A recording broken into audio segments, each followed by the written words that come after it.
నేను విజయవాడ ప్రాంతం నుంచి మీ మధ్యలోకి వచ్చిన్నాను. విజయవాడకి మరో పేరు బెజవాడ అంటూ ఉంటారు. అయితే ఆ బెజవాడలో గుణదల అనే ఒక కొండ మీద క్రీస్తురాజపురం అనే ఒక ఏరియాలో మేము మా కుటుంబ సభ్యులు నివసిస్తూ ఉంటాం. వాస్తవానికి నా పేరు బంగారు సాయి కుమార్గా పిలువబడుతున్నాను. నా తల్లిదండ్రులు బంగారు అప్పారావు, బంగారు లక్ష్మి గారుగా వారు పిలువబడుతూ ఉన్నారు. వారికి ఒక 3 పిల్లలు పుట్టి ఉన్నారు. అయితే నాకంటే ముందుగా 2 ఆడపిల్లలు అయితే ఆ తర్వాత 3వ వ్యక్తిగా నేను పుట్టి ఉన్నాను. మా తల్లిదండ్రులు చదువుకోలేదు. వాస్తవానికి వారికి చదువు లేదు, వాళ్ళు సంతకం కూడా సరిగ్గా పెట్టలేరు, వేలుముద్ర అన్నమాట. అటువంటి పరిస్థితుల్లో వాళ్ళు ఉండేవారు. ఎంతో కష్టపడి కుటుంబాన్ని పోషిస్తూ ఉంటున్నారు. తన యొక్క పిల్లల భవిష్యత్తు బాగుండాలని కోరుకుంటున్నారు. ప్రతి తల్లిదండ్రులు కోరుకునేది ఏంటి? పిల్లల యొక్క భవిష్యత్తు బాగుండాలి. పిల్లలు బాగా కష్టపడకూడదు. మేము చెమట కారుస్తూ కష్టపడుతున్నాం కాబట్టి మా పిల్లలు ఆ విధంగా కాదు, కానీ వాళ్ళు ఏసీ రూమ్లో ఉండాలి, వాళ్ళు కాలు మీద కాలు వేసుకుని మంచి ఉన్నతమైన శిఖరాల్లో ఉండాలి అని ఆలోచిస్తారు ప్రతి ఒక్క తల్లిదండ్రులు. అయితే ప్రియ దేవుడి జనాంగమా, నా తల్లిదండ్రులు కూడా అదే విధంగా ఆలోచిస్తూ వారు ఎంతగానో కష్టపడుతూ ఉండేవారు. అయితే నన్ను చదివించిన చదువు ఏంటంటే కాన్వెంట్ స్కూల్లో చదివించారు. ఏ స్కూలు? కాన్వెంట్ స్కూల్లో. మా నాన్నగారేమో ఎవరో కాదు, సిద్ధార్థ ఇంజనీరింగ్ కాలేజ్ అని ఒక కాలేజ్ ఉంటుంది విజయవాడలో, కానూరు అనే ప్రాంతంలో.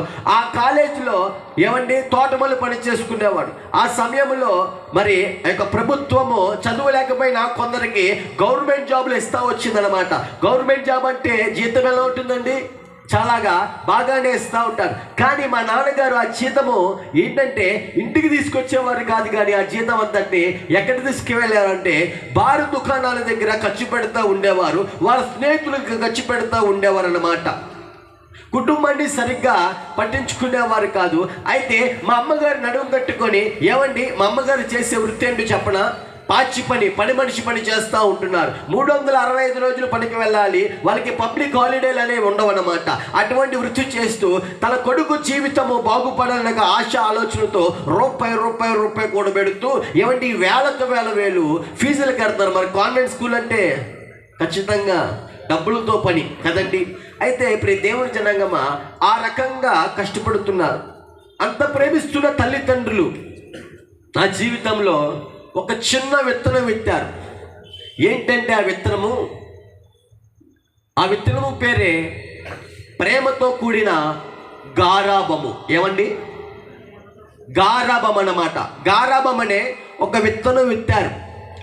ఆ గారాబం అనే విత్తనం ఎప్పుడైతే విత్తారో నా జీవితంలో నేను ఏ విధంగా ఎదుగుతా వచ్చానంటే, మాట వినని స్వభావం నాలో పనిచేస్తుంది. మాట వినట్లేదు, తల్లిదండ్రుల యొక్క మాట వినట్లేదు, తల్లిదండ్రుల యొక్క కష్టాన్ని గుర్తించట్లేదు, తల్లిదండ్రుల యొక్క ప్రయాస గుర్తించట్లేదు. ఎక్కువ శాతము స్నేహితులే నా సర్వస్వం అనుకుంటూ బ్రతికే రోజులవి. నా బాల్య దినాలు నా యొక్క ఇంట్లో మా తల్లిదండ్రులు వాళ్ళు కష్టపడి తీసుకొచ్చిన డబ్బు అంతటిని దాస్తే ఆ డబ్బులో కొన్ని డబ్బులు దొంగతనం చేసి స్నేహితులకి ఖర్చు పెట్టేంత పిచ్చి స్నేహితులు అంటే నాకు. నా తల్లిదండ్రులు వారు కాస్తున్న చెమటని గ్రహించలేదు, వారు పడుతున్న ప్రయాసని గ్రహించలేదన్నమాట. నోరు తెరిస్తే బూతు మాటలే వస్తున్నాయి నా నోటిలో. ఎక్కడ నేర్చుకున్నానో తెలుసా? ఎక్కడో కాదు ప్రియ దేవుని జనాంగమా, మా ఇంట్లోనే. మరి మా నాన్నగారు త్రాగి వచ్చిన ఇంట్లో సమాధానం ఉంటుందంటారా? ఉండదు. ఎప్పుడు గొడవలే. మా అమ్మగారు మా నాన్నగారు మాట్లాడుకుంటుంటే వారి మాటలు వింటూ ఆ బూతులు కూడా నేను నేర్చుకున్నాను. ఎందుకు ఈ మాట చెప్తున్నానంటే, మొదటిగా పిల్లలకు గురువులు ఎవరో కాదు, తల్లిదండ్రులే ప్రియ దేవుని జనాంగమా. వాళ్ళు నడవలసిన త్రోవలో నేనైతే పెరగలేదు ప్రియ దేవుని జనాంగమా. నేను నడవలేదు. క్రమశిక్షణ అనే విత్తనము లేదు నా జీవితంలో. గారాబం అనే విత్తనము విత్తుతా వచ్చి ఉన్నారు. ఆ క్రమంలో ఏమి జరుగుతూ ఉందంటే, స్కూల్ ఎక్కొట్టేసి రోడ్లంటే తిరుగుతూ ఇష్టానుసారంగా జీవించే ఒక వ్యక్తిగా మారుతా వచ్చిన నేను తల్లిదండ్రులు మోసం చేస్తూ అబద్ధాలు చెప్పే వ్యక్తిగా జీవిస్తున్న సమయంలో నా సావాసము చెప్పినాను కదా, స్నేహితులతో మొదలైందని. ఆ స్నేహితులు స్కూల్కి వెళ్ళి చదువుకునేవారు కాదు, కానీ స్కూల్ ఎక్కొట్టేసి రోడ్లంతా తిరుగుతూ సాయంత్రము ఇంటికి వెళ్ళిపోయి స్కూల్కి వెళ్ళి వచ్చేసామమ్మా అని అబద్ధము చెప్పేవారితో సావాసం చేస్తున్నారు. మరి ఎటువంటి వారితో సావాసం చేస్తే నాకేమైనా మంచి బుద్ధులు అందుతుంటారా? ఏమండి చెప్పండి మీరు. వాడు ఎలాగుంటాడో నేను కూడా వాడి యొక్క స్వభావం కలిగే, వాడి యొక్క ఆలోచన కలిగే ఖచ్చితంగా జీవిస్తాం. ఎందుకంటే ఏమండి 6 నెలలు వారితోనూ వీడితో సావాసం చేస్తే మారిపోతారు. తల్లిదండ్రుల మోసం చేసే వ్యక్తిగా జీవిస్తున్న క్రమంలో ఇలాగే రోడ్డు మీద ఆడుకుంటున్నాను ఒక సమయంలో. అప్పుడు నేను 6వ 7వ క్లాస్ చదువుతున్నాను. మొత్తానికి రోడ్డు మీద ఆడుకుంటుంటే స్నేహితులతో ఏమండి ఆ వ్యక్తి దగ్గరికి, అంటే నా దగ్గరికి బాల్య దినంలో కొందరు క్రైస్తవులు వచ్చారండి. కొందరు క్రైస్తవులు వచ్చి దేవుని సన్నిధికి నడిపించారు. దేవుని సన్నిధికి నడిపించి అక్కడ ఒక పిల్లవాడు ఏ విధంగా జీవించాలో ప్రతిదీ అక్కడ నేర్పిస్తున్నారు. ఎలా మాట్లాడకూడదో, తల్లిదండ్రులకి ఏ విధంగా గౌరవించాలో, తల్లిదండ్రులకి ఏ విధంగా విధేయత చూపించాలో ప్రతి మాట చెప్తున్నారు. కానీ నాకు మాత్రం వినే స్వభావం లేదు. ప్రియ దేవుని జనాంగమా, ఈ చెవితో వింటూ ఈ చెవితో విడిచిపెట్టే స్వభావమే ఎక్కువ జరుగుతుంది. హృదయం అనే తలుపు తెరిచి ఈ హృదయంలో జీవంగల వాక్కుకు, దేవుడి మాటకు చోటేమనే వ్యక్తిగా జీవిస్తున్న నేను ఒకరోజు ఆ యొక్క దేవుడి సన్నిధికి వీపు చూపించేసి నేను బయటకు వచ్చేసాను అన్నమాట. వాస్తవానికి మేమైతే క్రైస్తవులు కాదండి. నేను ఎవరిని విమర్శించడానికి ఈ ప్రాంతానికి రాలేదు, కానీ నా గత జీవితాన్ని మీకు జ్ఞాపకం చేస్తున్నాను. మా తల్లి గారు ఒక ముత్తైదువు గారు. మాకు యేసుప్రభు వారంటే అంతగా తెలియదు. మా తల్లిగారు అనేక పూజలు చేసే వ్యక్తి. ఆమె ముత్తైదువు గారు అంటే ఏమండి, ఏ ఫంక్షన్ జరిగినా సరే మెయిన్ పేరాంటంలో మెయిన్ పర్సన్ అన్నమాట మా అమ్మగారు. మా అమ్మగారి చేతుల మీద ప్రతి ఫంక్షన్ జరగాలని మా ప్రాంతంలో చాలామంది కోరుకుంటూ ఉంటారు. అటువంటి విలువ ఉంది మా అమ్మగారికి. అయితే యేసుప్రభు వారు మాకు తెలియదు. అయితే ప్రియ దేవుని జనాంగమా, బాల్య దినంలో నా జీవితం అలాగుంది. యేసుప్రభు వారు హృదయం అనే తలుపు దగ్గర నిలబడి తట్టారు, కానీ నేను మాత్రము దేవుడికి అవకాశం ఇవ్వకుండా తృణీకరించి మళ్ళీ ఇష్టానుసారమైన జీవితానికి వచ్చాను. ఇది ఈ యొక్క బాల్యంలో ఉంటున్న సమయం అన్నమాట. అయితే కొంచెం ముందుకు రాగానే ఏం జరిగిందో తెలుసా? వయస్సు పెరుగుతున్న కార్యక్రమాల్లో ఏం జరుగుతుందంటే నా జీవితంలో సహవాసం మరొక దానితో మొదలైంది. ఏంటితో తెలుసా? ఈ సినిమాల్లో కనబడే ఏమండి ప్రేమ అనే ఒక మాటను చూసారా?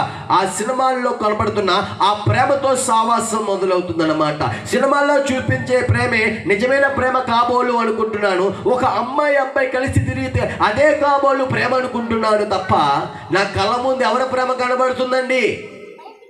తల్లి తండ్రుల యొక్క ప్రేమ. ఆ ప్రేమ నాకు అర్థం కాలేదు, కానీ సినిమాల ప్రేమే నాకు చాలా మక్కువగా అవుతా వచ్చి ఒకరోజు ఆ సినిమాల ప్రేమతో సావాసం చేసిన నా జీవితంలో ఏమి ఎదురవుతా ఉందంటే ప్రేమ విఫలమైపోయింది. ప్రేమ విఫలమైపోయింది. నువ్వైతే నాకు సరికాదురా అన్నట్టుగా ఆమె మాట్లాడుతున్నప్పుడు నా హృదయము బరువెక్కడం మొదలవుతూ ఉన్నది. ఎమోషన్ ఎలాగ మారిపోయిందంటే, నా ఫీలింగ్ ఎలా మారిపోయిందంటే ఇంకా నా జీవితం ముగిసిపోయిందా అనే ఆలోచనలకు నేను పరిగెడుతున్నాను అనమాట. నా ఊహలో ఎలాగున్నాయంటే ఎక్కువ శాతం సినిమాలతో సావాసం చేసే వ్యక్తిని కాబట్టి సినిమాలో ప్రేమ విఫలమైపోతే ఆ ప్రియుడు పడే వేదన ఏదైతే ఉంటుందో, తను పడే కలవరం ఏదైతే ఉంటుందో, ఆ నటనాలయంలో ఏ రకంగా అయితే చూపిస్తారో, ఏ విధంగా అయితే బ్లేడ్ పట్టుకుని చేతులు కోసుకుంటారో ఆ కార్యక్రమంలో అనేక మార్లు చూసిన వ్యక్తిని కాబట్టి నా చేతులకు కూడా బ్లేడ్ వచ్చి ప్రేమ విఫలమైపోయింది కాబట్టి చేతులు కోసుకుంటున్నాను. నేను కూడా హీరో చేసిన పనే నేను చేస్తున్నాను. ప్రేమ ఆ యొక్క విఫలమైపోతే బాధ పోతుంది అనుకున్నాను, కానీ అధికమైపోతుంది బాధ. ఈ లోక ప్రేమ ఏమండి నా శరీరాన్ని నాశనం చేసుకోవడానికి కారణమవుతా ఉన్నది. ఈ లోక ప్రేమ ఒక మాట అడగాలని ఇష్టపడుతున్నాను. ఏమండి మనము చూసే ఏవైతే ఆ గత జీవితంలో సినిమాలు ఏమైతే ఉన్నాయో అవి నిజమైన కార్యక్రమాలు అంటారా? నిజంగా నటన అంటారా? నిజమంటారా? నటనే కదమ్మా.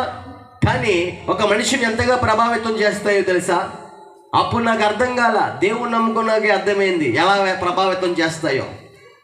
చాలామంది ఏమంటే టీవీలు చూస్తారు, టీవీలో కనబడే సీరియల్ చూస్తారు. మరి అవేమనుకుందాం? నిజమా నటన అనుకుందామా?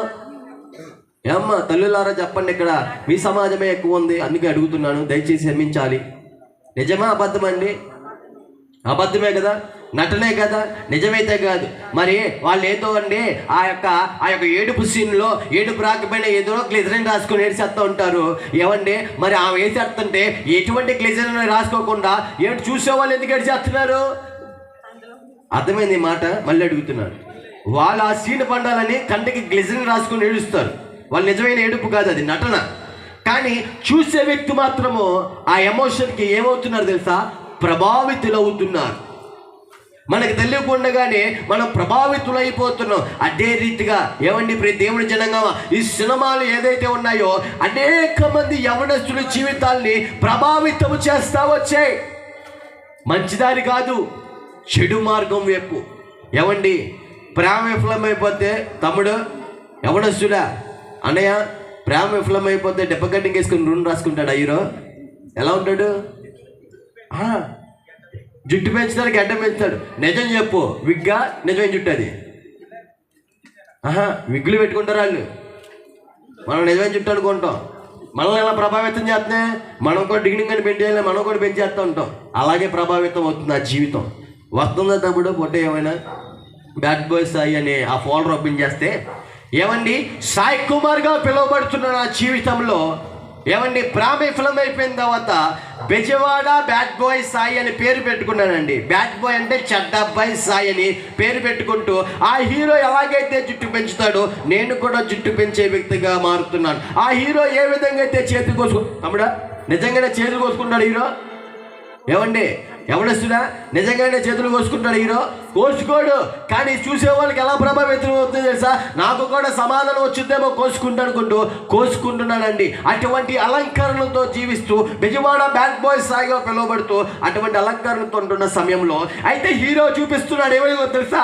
అయ్యా మత్తు పదార్థాలతో సావాసం చేస్తే సమాధానం దొరుకుతుంది, ప్రేమ విఫలమైపోతే డ్రగ్స్తో సావాసం చేస్తే సమాధానం దొరుకుతుంది. ఎవరో అన్నారు నా స్నేహితులు ఏమనంటే, ఒరే మాయా టెన్షన్ ఉంది కాబట్టి ఇగో ఒక సిగరెట్ తాగితే టెన్షన్ అంటే డుబుక్కని ఎగిరిపోతారా అన్నారు. నిజం చెప్పండి, టెన్షన్ ఎగిరిపోతా ఊపిరితిత్తులు ఎగిరిపోతాయా కదా? కానీ ఈ సినిమాలు నన్ను ఎంతగా ప్రభావితం చేస్తున్నాయంటే ఆ యొక్క మత్తు పదార్థాలైన ఆశ్రమ దుర్గమని, ఆ మత్తు పదార్థాలైన ఆశ్రయ కోటని వాటితో సవాసం చేయడం మొదలు పెడతా ఉన్నాను. స్మోకింగ్ ఫోల్డర్లోకి వెళ్ళని.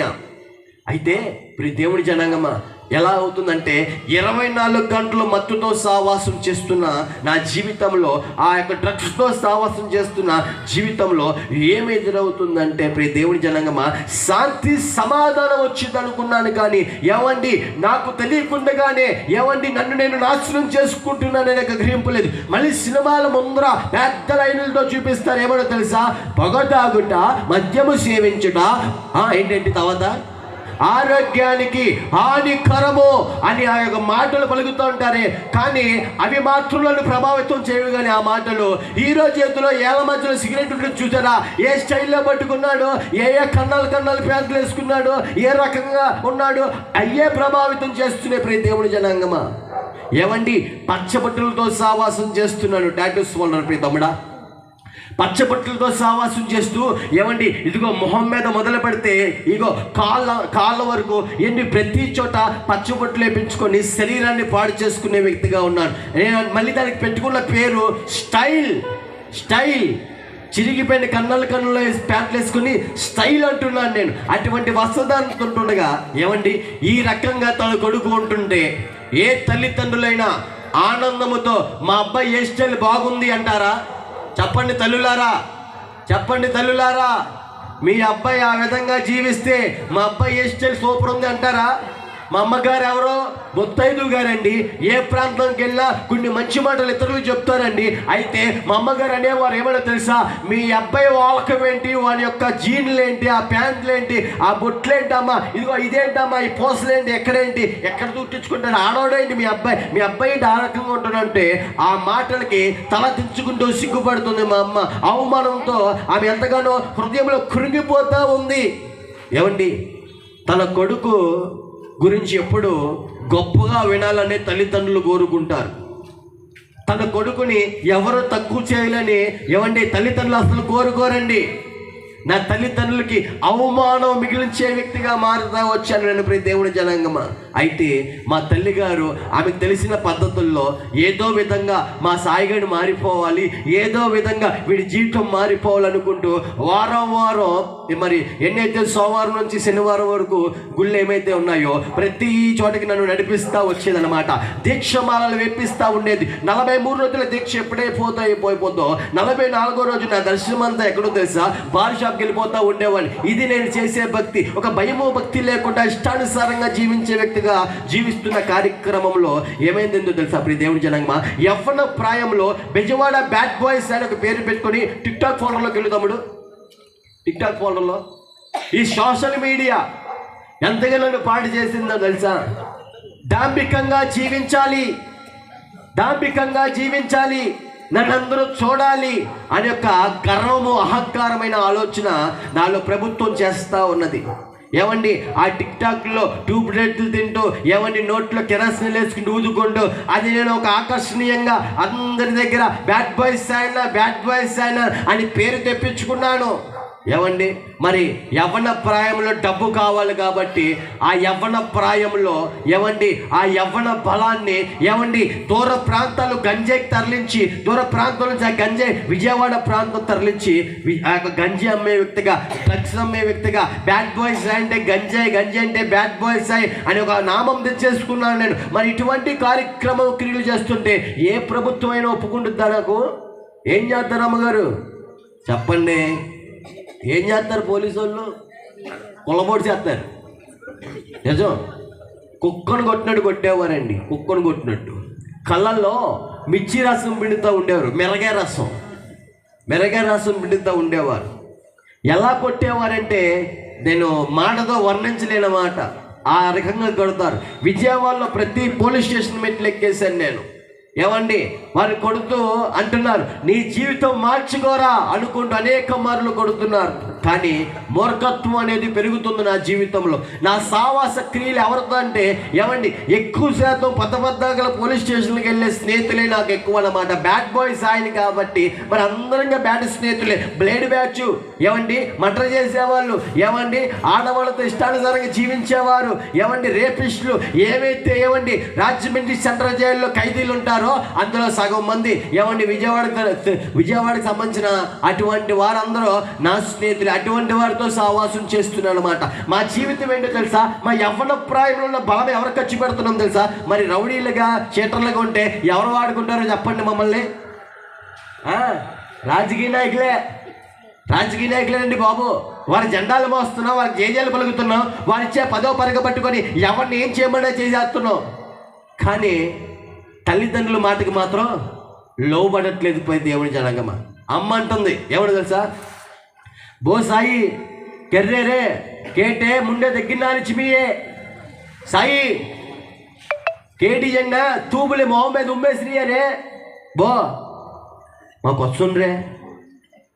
అమ్మ అంటుంది నా మాట వినరా అంటే అమ్మని అంటున్నాను, ఎవడకనమన్నాడే నిన్ను అనుకుంటూ తల్లి హృదయాన్ని గాయం చేసే మాటలు మాట్లాడుతున్నాను నేను. తండ్రి గారి యొక్క విలువ ఇవ్వకుండా తండ్రిని కొట్టే ఒక మూర్ఖపోయిన స్వభావం వెలువడవుతోంది. తన తల్లిదండ్రులతో ఇటువంటి స్వభావంతో ఉన్న నేను మరి ప్రాంత ప్రజలతో ఎలాగుంటాను ప్రియ దేవుని జనాంగమా?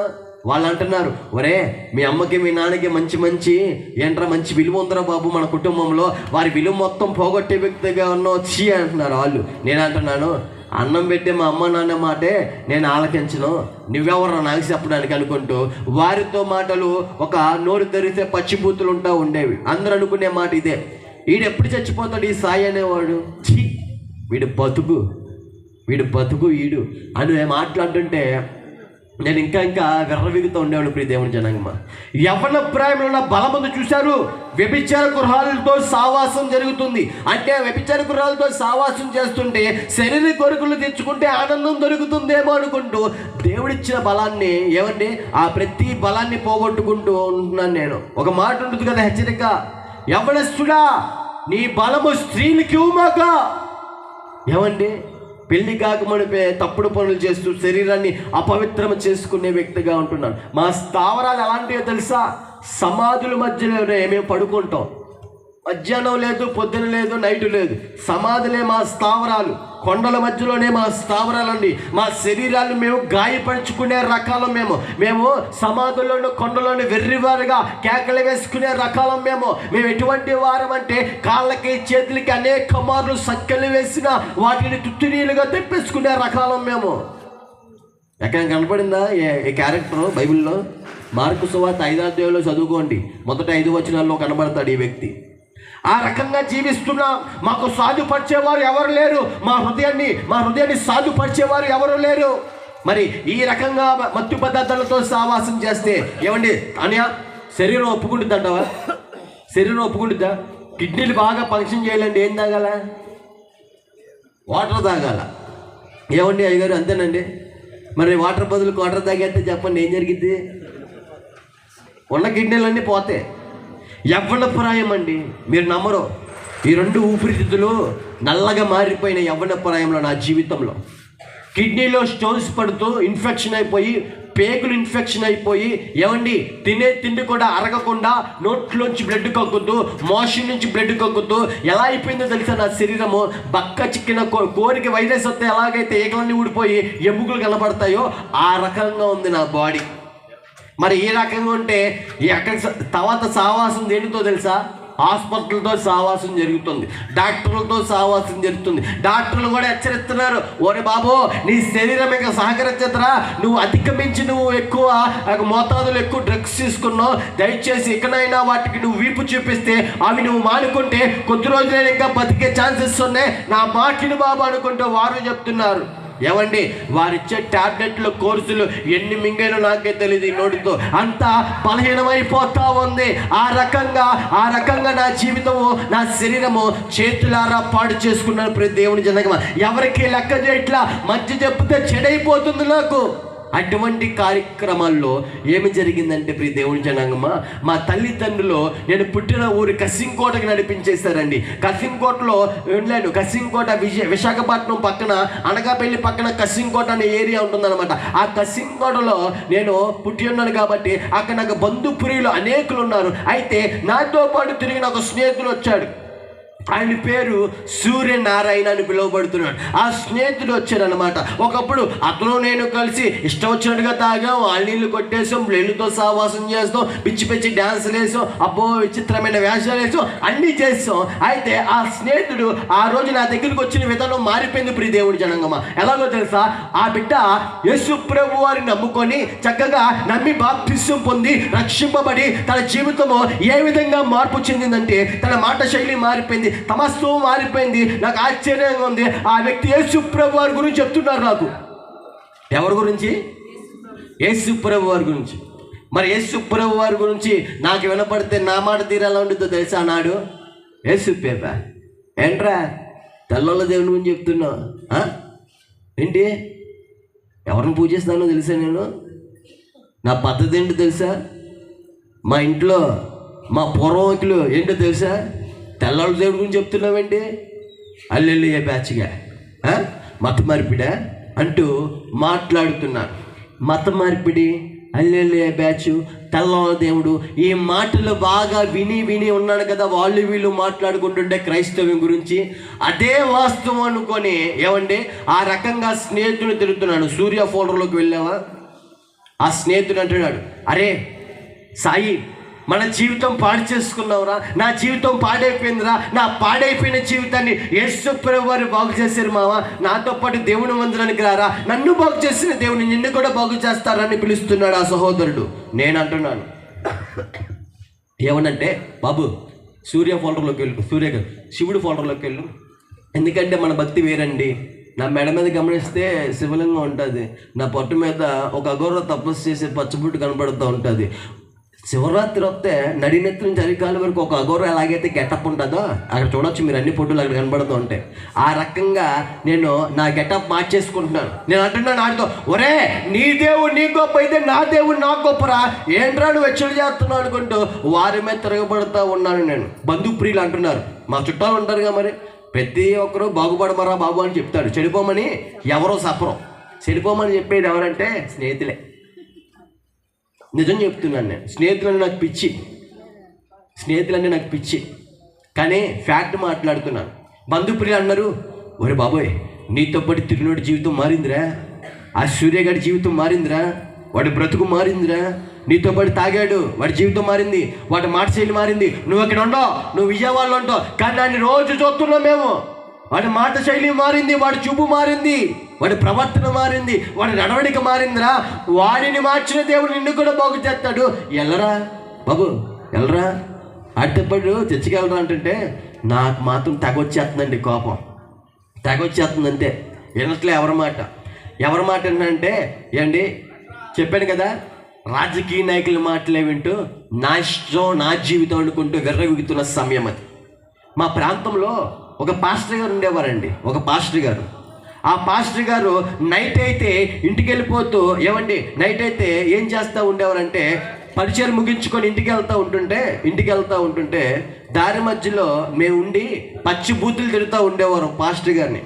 వారు యేసు ప్రభు వారు ఏ విధంగా అయితే ప్రేమ చూపించారో ఆ మాదిరి కారణంగా ఇతరులకు ప్రేమ చూపిస్తున్నారు. అటువంటి వారిని ఇదే నోటితో తిడుతున్నాను నేనేమో. అయితే అన్ని హాస్పిటల్ అయిపోయినాయి. ఆ తర్వాత ఎక్కడైతే మనకు ఆరోగ్యం వచ్చేది నాకు ఆలోచనతో ఒకరోజు ఒక ఆదివారం పూట దేవుని మందిరానికి వెళ్ళాను నేను. అయ్యగారు ప్రార్థన చేస్తూ ఉంటారు, ఆ ఫోటో పెట్టండి, సూర్య ఫొటోస్లో. అయ్యగారు ప్రార్థన చేస్తుంటే ఇంత జుట్టు వేసుకుని ఉన్నానండి. అప్పుడు అయ్యగారు అంటున్నారు, అయ్యా బాబు, ఎందుకు నీ జీవితం అలా పాడు చేసుకుంటావు? త్రాగుల్లో ఆనందం ఉన్నది నాన్న, మత్తు పదార్థాల్లో ఆనందం ఉంది, శరీరం పాడు చేస్తాయి అంటే ఇదిగో నీ స్నేహితుడు సూర్య జీవితం మార్చిన దేవుడు నిన్ను కూడా మారుస్తాడు బాబు, నిన్ను కూడా మారుస్తాడు. ఆయన మతాలు మార్చడు, మనుషులు మారుస్తాడు, ఆయన నిన్ను కూడా మారుస్తాడు బాబు అంటుంటే నాకు ఆయన మాట నచ్చట్లా. ఎందుకో తెలుసా, పాస్టర్ గారి గురించి నేను విన్న మాట ఒకప్పుడు ఎవరు అంటుంటే విన్నాను, పైనుంచి వచ్చిన డబ్బులతోనే వీళ్ళు చేస్తున్నారు, దొంగలు వీళ్ళంతా, మామూలు కాదురా బాబు అనుకుంటూ పాస్టర్ గారుల మీద ఒక నెగిటివ్ స్టేట్మెంట్తో నా మెదడులో ఆలోచనలు ఉంటా ఉండేవి.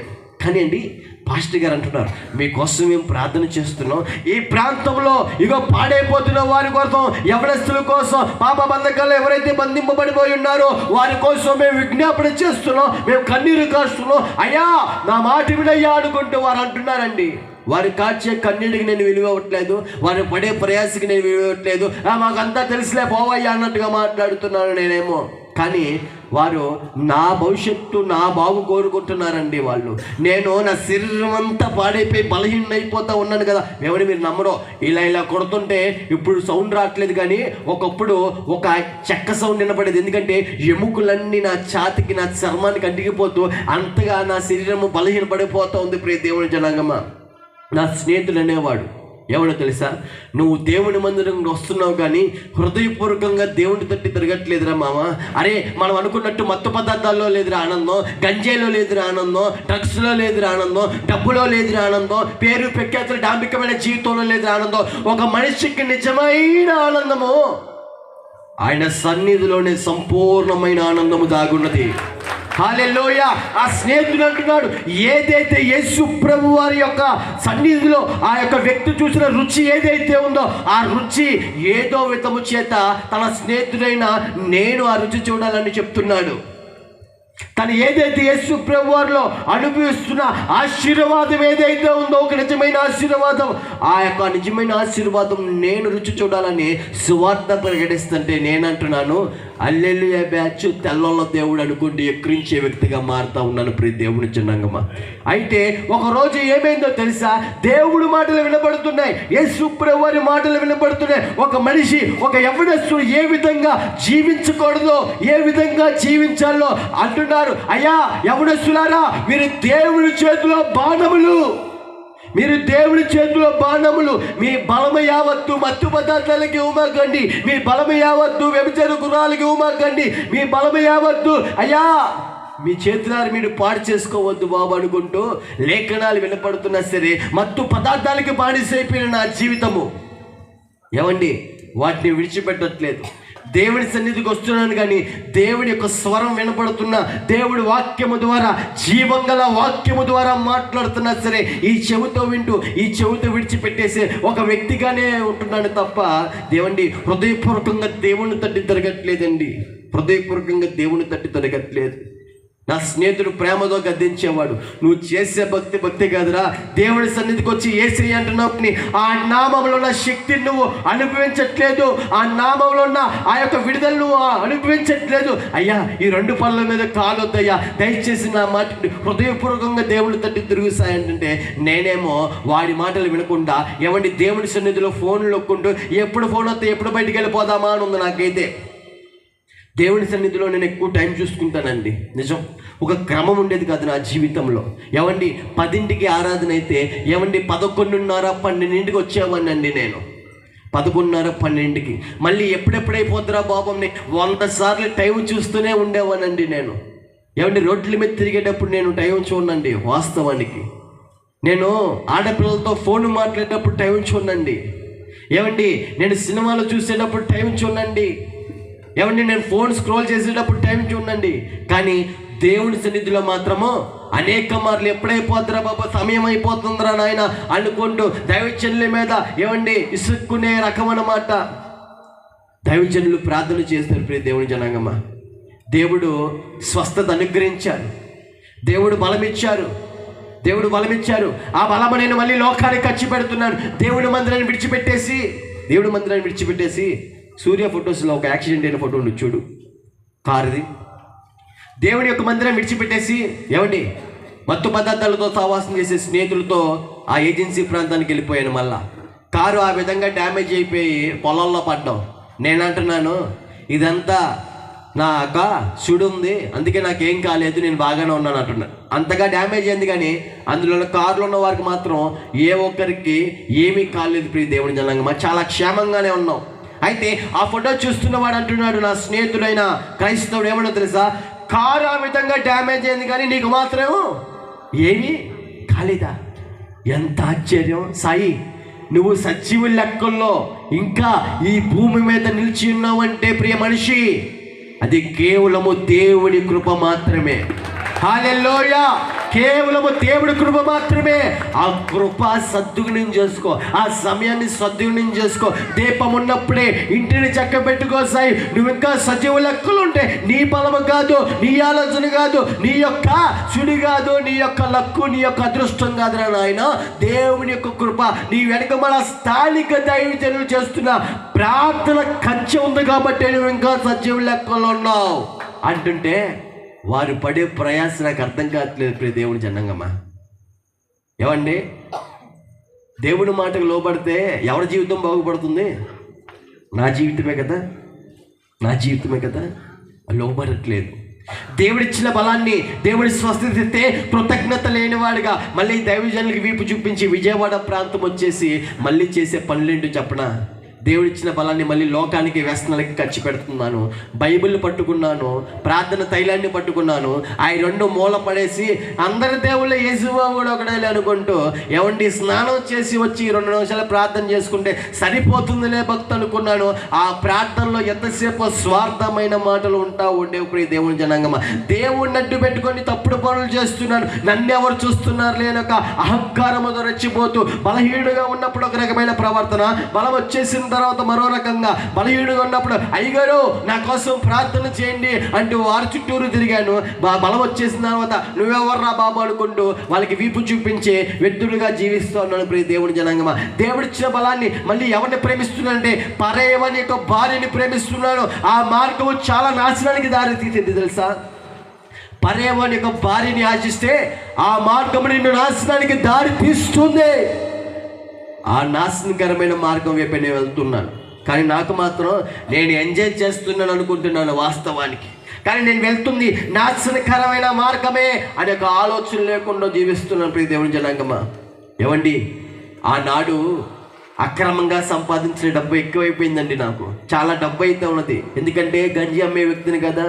రాజకీయ నాయకులు ఇచ్చే డబ్బు ఎక్కువైపోయింది, దొంగతనాలు చేసే డబ్బు ఎక్కువైపోయింది, లగ్జరీ లైఫ్ కలబడి పడిపోతా. నేనేమో గొప్పలకు పోతూ నా వెనక మళ్ళీ 1000 మంది స్నేహితులు ఉన్నారు, నా వెనక మళ్ళీ రాజకీయ నాయకులు అండదండలు ఉన్నాయి, నాకు ఏమి జరిగినా వచ్చేస్తాననే ఒక భ్రమలో బతుకుతున్నాను. చేతిలో డబ్బు అయితే ఉంది. నేను అనుకున్నాను డబ్బు ఉంటే నా కాళ్ళ దగ్గర వచ్చి పడతారు ఎవరైనా సరే, డబ్బు ఉంటే నేను ఏదైనా చేయగలను అంటున్నాను. కానీ రాత్రి అయితే మంచం మీద మంచి నిద్ర రావట్లేదండి, డబ్బు ఉంది కానీ.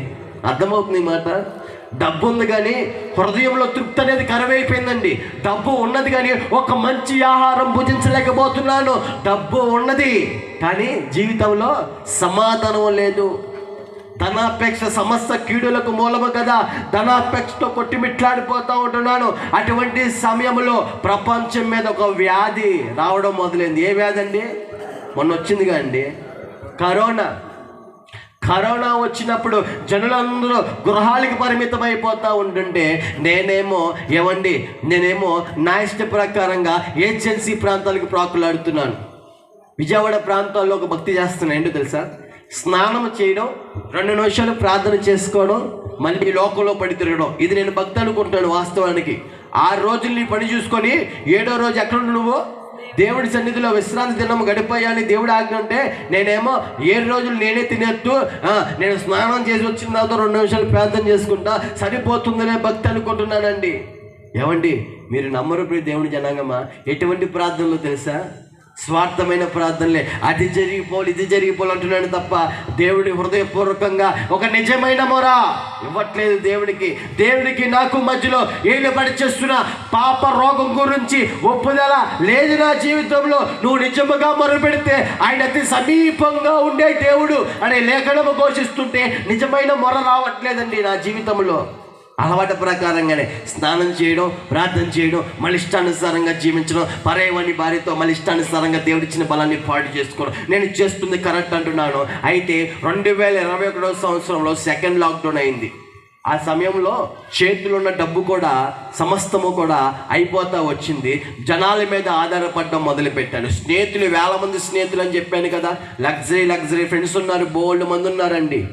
కానీ బలం ఉన్నప్పుడు ఒక రకంగా ప్రవర్తించిన స్నేహితులు, డబ్బు ఉన్నప్పుడు ఒక రకంగా ప్రవర్తించిన స్నేహితులు, బలహీన అయిపోయిన తర్వాత మరో రకంగా, డబ్బు లేకపోతే మరో రకంగా ప్రవర్తిస్తున్నారు. ఫ్రెండ్స్ ఫర్ ఎవర్ అన్నారు కదా, చెడ్డీ దోస్తు, క్లాస్మేట్, ఆమెట్ అన్నారు కదా. నిజమండి, తల్లిదండ్రులతో కూడా నేను పుట్టినప్పటి నుంచి ఎక్కువ సమయం గడపలేదు కానీ నా స్నేహితులతోనే ఎక్కువ గడుపుతూ వచ్చాను. 262 కేజీలు గంజాయి వేరే రాష్ట్రానికి తరలించానండి. ఎవరినట్టి పెట్టుకున్నా తెలుసా? బైబిల్ పట్టుకొని గంజాయి కొనుక్కోవడానికి బయలుదేరిన మురుకుని నేను. మళ్ళీ అంటున్నాను, ఏ పోలీసులు పట్టుకోకుండా చూడేసయ్యా పేదన, ఏ పోలీసులు పట్టుకోకుండా చూడేసయ్యా, నాకు వచ్చిన డబ్బులు ఎంతో కొంత నీకు కానిగిచ్చేస్తానయ్యా అంటున్నాను. కానిగిచ్చేస్తే భక్తి అనుకుంటున్నాను కానీ దేవుడు కోరుకునే హృదయ అర్పణ ఇవ్వట్లా. ఈ హృదయంలో దేవునికి స్థానం ఇవ్వట్లా. నన్ను నాశనం చేసే, శరీరాన్ని నాశనం చేసే అన్నిటికీ ఇస్తున్నాను కానీ దేవుడు పదే వాక్యం ద్వారా హృదయం అనే తలుపు దగ్గర నిలబడి తట్టుకుంటే హృదయం అనే తలుపు తెరవట్లేదు, అనే స్వరం వినట్లేదు, విడిచిపెట్టేవాడిగానే జీవిస్తున్నాను ప్రియ దేవుని జనాంగమా. ఆ రోజండి ఆ యొక్క మత్తు పదార్థాలు వేరే రాష్ట్రానికి తరలిస్తే 262 కేజీలు గంజాయిని తరలిస్తే డబ్బు సంచి గట్టిగా పడిద్ది అనుకున్నాను. డబ్బు ఉంటే సమస్తం అనుకున్నాను కానీ మా ఇంటి పక్కనే శ్మశాన వాటికి ఉంది. లైన్గా పెట్టి కాలుతున్నారు. కరోనా డెడ్ బాడీలు లైన్గా పెట్టి కాలుతూ ఆ పొగ ఒక దూపంలో పైకి వెళ్తుందండి. నల్లగా అయిపోయినాయి మబ్బులన్నీ. అంతగా అన్ని శవాలు కాలుస్తున్నారు రోజు. అందులో ధనవంతులు ఉన్నారు. వాళ్ళ ఒంటి మీద బంగారం కూడా ఉన్నది. ఆ శవాలు కాల్చే వాళ్ళు నా స్నేహితులు. వాళ్ళు అనేవాళ్ళు, రెడ్ ఈ బంగారము చాలా ఉందరా బాబు, దాంతోపాటు నేను చేస్తాను అనుకుంటే ₹1 వాళ్ళని కాపాడగలిగింది అప్పుడు దేవుని జనాంగమా. కోట్లకు అధిపతి, ధనవంతులు, గొప్ప వారు ఉన్నారండి ఆ గుంపుల్లో.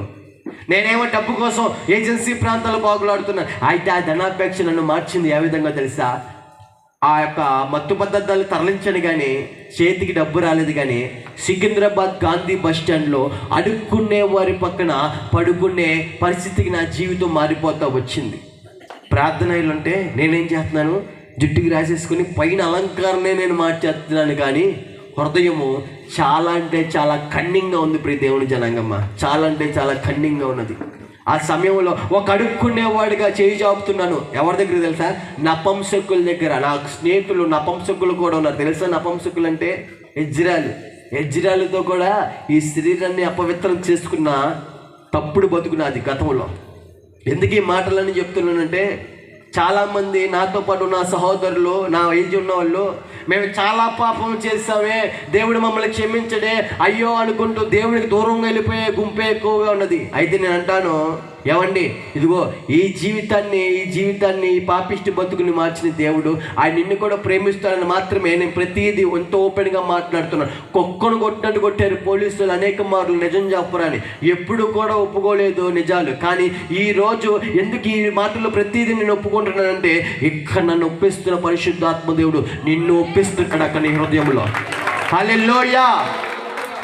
దేవుని జనాంగమా, ఈ విధంగా నా జీవితం అయిపోయింది. బలం ఉన్నప్పుడు స్నేహితులు అనేక మంది, జనాలు అనేక మంది ఉన్నారు. బలహీన అయిపోయింది తర్వాత ఒక అడుక్కునేవాడి పక్కన పడుకునే స్థితికి వెళ్ళిపోయింది జీవితం. విజయవాడ ప్రాంతం వచ్చి స్నేహితులకు పంచుకున్నాను ఈ విధంగా, అరే నా బతుకు ఇలా అయిపోయింది అంటుంటే ఒక్కడు కలవట్లేదండి.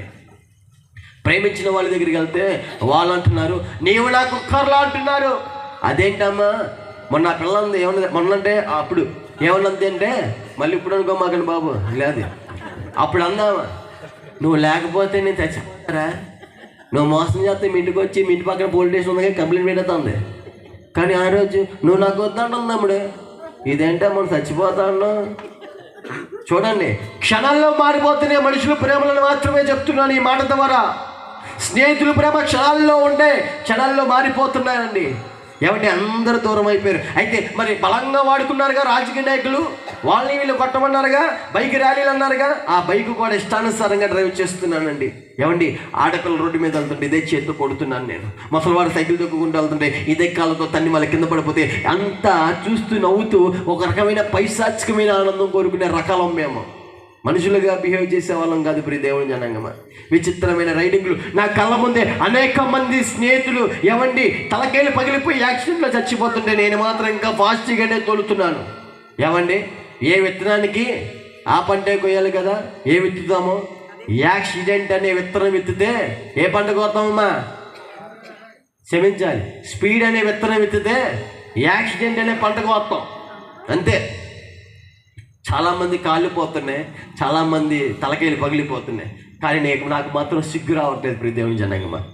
అయితే అందరూ దూరం అయిపోయారండి. ఆఖరికి అందరూ దూరం అయిపోయారు. ఒక పక్క స్నేహితులు, ఒక పక్క ప్రేయసి, ఒక పక్క రాజకీయ నాయకులు. నేను అనుకునే వాళ్ళందరూ నాకు వీపు చూపిస్తున్నారండి అనే వేదన ఎక్కువైపోతుంది. ప్రేమ విఫలమైపోతే ఏమండి, ప్రియుడు ఏం చేస్తాడని చెప్పాడు స్టార్టింగ్లో, మత్తు పదార్థాలే సమాధానం ఇస్తున్నారా. ఎవడో అన్నాడు, ఏమంటంట, సిగరెట్ తాగితే టెన్షన్ పోతుందంట. ఏం పోయింది, ఊపిరితిత్తులు పోయినాయని చెప్పాను. ఇప్పుడే టెన్షన్ పోదు, ఊపిరితిత్తులు పోతాయి. ఇది వాస్తవం.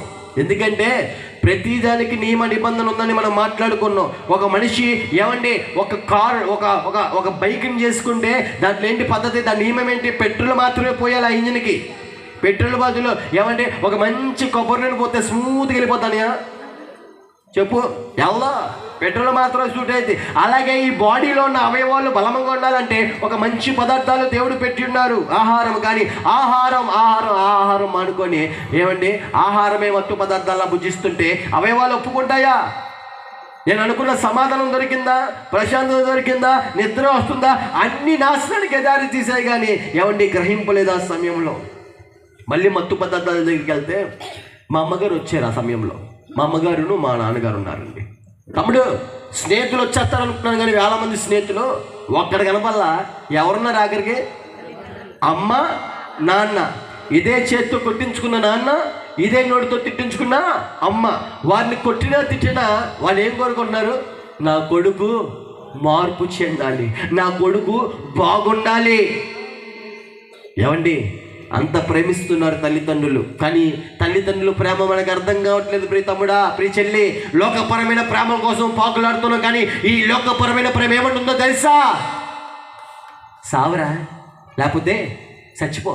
నిజం, నాకు వచ్చిన ప్రేరేపణ నాడు. లోక ప్రేమ విఫలమైపోయింది కాబట్టి, అమ్మే మోసం చేసింది కాబట్టి చచ్చిపో అని ఒక పక్క ఆలోచన, ఇంకో పక్క ఆ అమ్మాయి నిన్ను మోసం చేసింది కాబట్టి చంపేసే అని ఈ రెండు తలంపులతో నేను కొట్టుమిట్లాడుతున్నాను.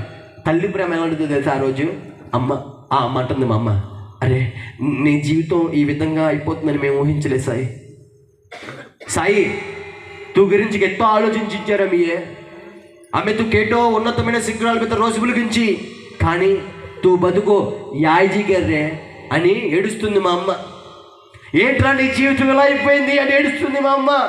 అప్పుడు మా అమ్మ అండి, మెడలో ఉన్న మంగళసూత్రం మాత్రమే మిగిలిందిరా బాబు, ఇది అమ్ముకోనైనా సరే నీ ఆరోగ్యం నువ్వు చూసుకో. ఏమండి, ఐన్యత్వంలో భర్త మరణిస్తే తప్ప ఏమండి మాంగళ్యము తీరు, అంత పవిత్రంగా చూసుకుంటారు మాంగళ్యాన్ని. కానీ తన కొడుకు కోసం అమ్మ ఏం చేస్తుంది, భర్త బతుకుండగానే కూడా తన మెడలో తీసి ఇచ్చేయడానికి సిద్ధపడిపోతుంది. అంత ప్రేమిస్తున్నారు తమ్ముడు, అమ్మ నాన్న మనల్ని, చెల్లి. కానీ అర్థం కాని బ్రతుకు. ఆనాడు నా స్నేహితులు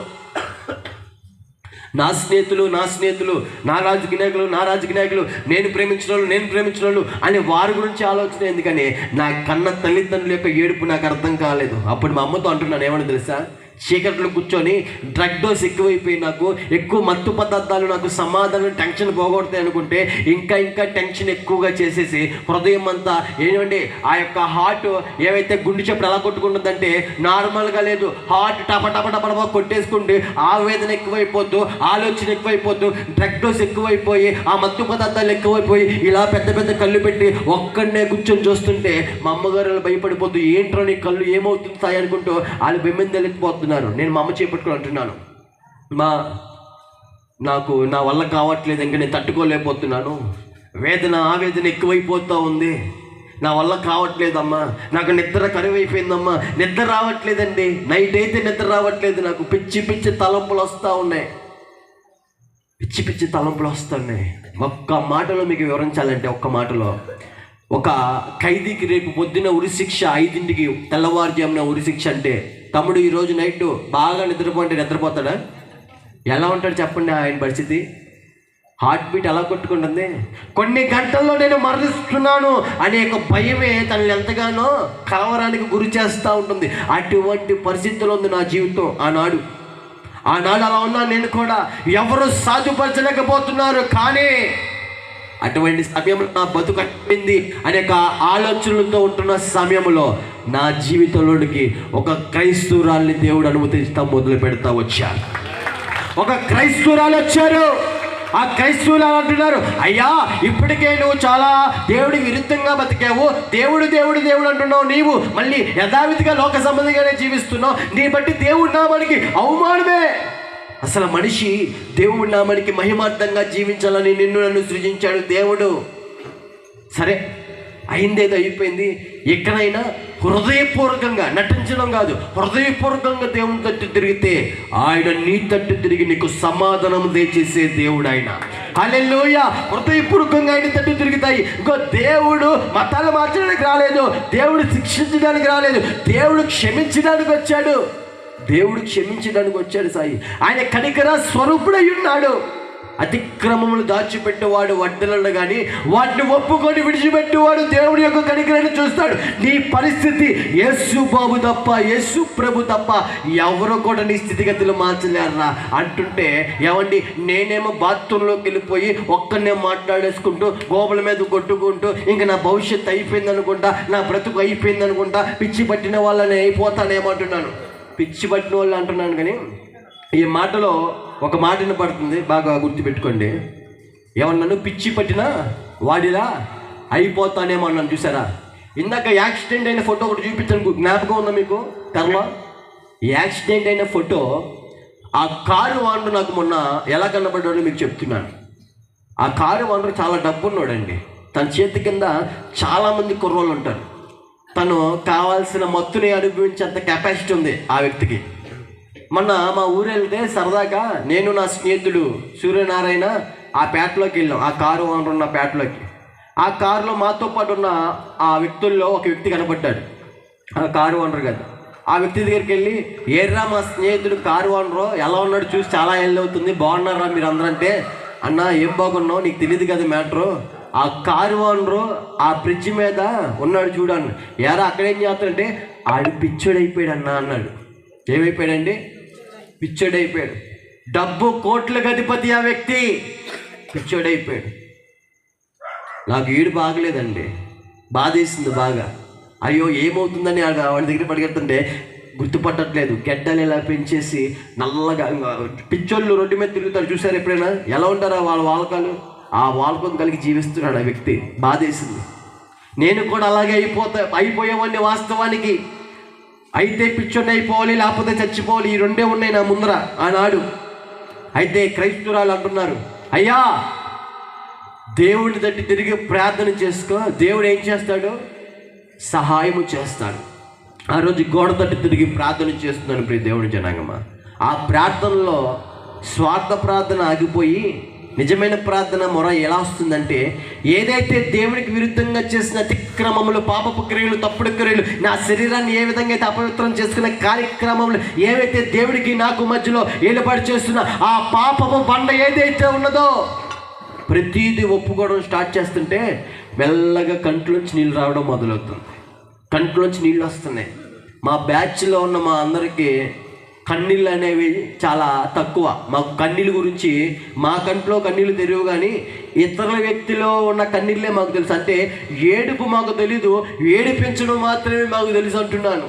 కానీ అటువంటి స్వభావంలో ఉన్న నా జీవితంలో ఏవైతే అతిక్రమలు చేయడం చేసినవన్నీ ఒప్పుకుంటున్నానో కంట్లోంచి నీళ్ళు రావడం మొదలవుతుందండి.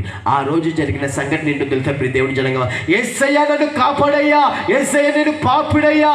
ఎప్పుడైతే అతిక్రమలు ఒప్పుకోవడం మొదలవుతుందో ఆ సమయంలో ఆఖరగా యేసు నామములో ప్రార్థన అడిగి వేడుకొంచున్నాము తండ్రి, ఏమంటారు తర్వాత ఆమేన్ అని ఎప్పుడైతే ఆ మాట పలకడం జరిగిందో ప్రియ దేవుని జనంగా, ఒక్కసారిగా ఇగో హృదయం అంతా, శరీరం అంతా భారము కూడా ఉంది కదా ప్రార్థన జరగమునుపు.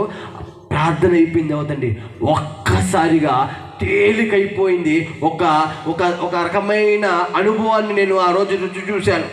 అనుభవం నాకు ఎక్కడ కూడా ఎప్పుడూ నా జీవితంలో ఎదురవలేదు. శరీరం అంతా తేలికైపోయింది.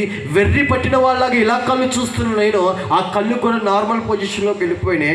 నాలో వస్తున్న ఆలోచన ఏంటో తెలుసా? ఏంటంటే, నేను ఎక్కిరించిన హల్లెలూయా బ్యాచ్, నేను ఎక్కిరించిన తెల్లోళ్ళ దేవుడు వచ్చాడంటే ఈ సమయంలో అనేకులు ఉన్నారు కదా, వీరందరూ ఏమైపోయారు? నేను హేళన చేసిన ఎక్కిరించిన యేసు ప్రభు వారు ఎందుకు వచ్చారు? ఎవరు యేసు ప్రభు వారు అనే ఆలోచన మొదలవుతూ దేవుడి మందిరానికి వెళ్ళి మూల కూర్చుంటే ఏమండి, ఆ రోజు దేవుడి సన్నిధిలో దేవుడి మాటలు వినపడుతూ ఉన్నాయి. అయితే యేసు ప్రభు వారి ప్రేమ గురించి దేవుడి సన్నిధిలో వర్ణిస్తున్నారు, చెప్తున్నారు. యేసు ప్రభు వారి ప్రేమ గురించి, యేసు ప్రభు వారు ఒక మనిషి పట్ల ఆయన ఎటువంటి ప్రేమ కలిగి ఉన్నారో చెప్తున్నారు. అయితే ఆ రోజు వినపడుతున్నాయి, మనము చేసిన అతిక్రమలు బట్టే ఆయన శరీరం అంతా గాయపరచబడుతూ ఉన్నది అంటున్నారు. జీజస్ బీటింగ్ కిన్స్లో వీడియో పెట్టు. ఆ రోజు నేను యేసు ప్రభు వారి గురించి తెలుసుకోవాలని వీడియోలోకి వెళ్ళి చూస్తుంటే యేసు ప్రభు వారి జీవిత చరిత్ర వస్తున్నది. ఆ జీవిత చరిత్ర నేను చూస్తున్నాను. యేసు ప్రభు వారిని ఎంత దారుణంగా కొడుతున్నారంటే ప్రియ దేవుని జనాంగమా, ఆ సన్నివేశాలు చూడడానికి నేను ఇష్టపడలేదు. ఎందుకంటే అంత దారుణంగా కొడుతున్నారు. ఎన్నెన్నో సినిమాలు చూశాను, కానీ ఏ సినిమాలో కూడా ఒక మనిషిని అంత దారుణంగా కొట్టడం నేను ఎప్పుడు నా జీవితంలో చూడలేదు. కానీ ఆ సన్నివేశం చూస్తుంటే నేను ఎంతో ఆలోచనలో పడిపోయాను అన్నమాట. ఏంటి, యేసు ప్రభు వారు ఎంత దారుణంగా కొడుతున్నారు? యేసు ప్రభు వారు ఏం తప్పు చేశారు? యేసు ప్రభు వారికి ఎంతలాగా అంత శిక్ష రావడానికి ఏంటి కారణం అంటుంటే, యేసు ప్రభు వారి యొక్క మాటలు, ఆయన త్యాగం గురించి దేవుని సన్నిధిలో వినపడుతుంది. ఏమని తెలుసా? యేసు ప్రభు వారు ఏ పాపము చేయలా, నీవు నేను చేసిన అతిక్రమములు బట్టి ఆయన శరీరం అక్కడ నలబడతా వచ్చింది, గాయపరచబడతా వచ్చింది. యేసు ప్రభు వారిలో ఏ పాపము లేదు. ఆయన పరిశుద్ధుడు. ఆయన పాపులైన మనుషుల్ని రక్షించడానికి ఈ లోకానికి వచ్చి ఉన్నారు. పాపంతో బందీ అయిపోయిన మానవాళికి విమోచన ఇవ్వడానికి వచ్చిన లోక రక్షకుడై ఉన్నాడు. నశించిపోతున్న వారిని వెతికి రక్షించడానికి యేసు ప్రభు వారు ఈ లోకానికి వచ్చి ఉన్నారు. ఓ నశించిపోతున్న మనిషి, పాప బంధకంలో ఉన్నావు కదా, నీ జీవితాన్ని కాపాడడానికి, నీ బ్రతుకును బాగు చేయడానికే యేసు ప్రభు వారు ఈ లోకానికి, ఇదిగో పరలోకాన్ని, ఆయన గొప్ప స్టేటస్ని విడిచిపెట్టేసి నేల మట్టానికి తగ్గించుకొని మనుష్య స్వరూపముగా మానవుడిగా ఈ లోకానికి నీ పాపం నా పాపం మోసుకుని పోయడానికి వచ్చిన దేవుడి గొర్రె పిల్ల అయి ఉన్నాడయ్యా అంటే గుండె పగులుతుంది నాకు. ఎందుకో తెలుసా? దేవుడి యొక్క ప్రేమ గురించి చెప్తుంటే ఏ విధంగా నేను పాపిష్టి పనులు చేశానో నాకు కంటికి కనబడుతున్నాయండి. దేవునికి విరుద్ధంగా ఏవైతే పాపిష్టి పనులు చేశానో నాకు అర్థమవుతుంది. ఆ సమయంలో యేసుప్రభువు యొక్క జీవం గల మాటలు వినపడుతుండగా ఆ సమయంలో ఈ చెవుతో వినపడుతూ ఉంటుంటే దేవుని యొక్క ప్రేమ ఏ విధంగా దేవుడు దర్శిస్తున్నాడంటే, అయ్యా ఈ లోక ప్రేమ చావు లేకపోతే చంపు అని నిన్ను ప్రేరేపిస్తుంది.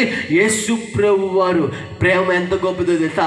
నీకు మనకి రావాల్సిన సమాధాన శిక్ష యావత్తు ఆ సిలువ మీద బలి అవుతా ఉన్నారయ్యా, ఆ సిలువ మీద వేలాడుతూ ఉన్నారయ్యా. యేసుప్రభువు ప్రేమ ఎంత గొప్పదో తెలుసా? నువ్వు అనుకున్నట్టు తెల్లలో దేవుడు కాదైనా, నువ్వు అనుకున్నట్టు నల్లలో దేవుడు కాదైనా, నువ్వు అనుకున్నట్టు ఒక సొందుకో వర్గానికో చెందినవాడు కాదైనా, యేసుప్రభువు వారు అందరికీ ప్రభు అయి ఉన్నారు. యేసు ప్రభు వారు అందరికీ ప్రభు ఉన్నారు.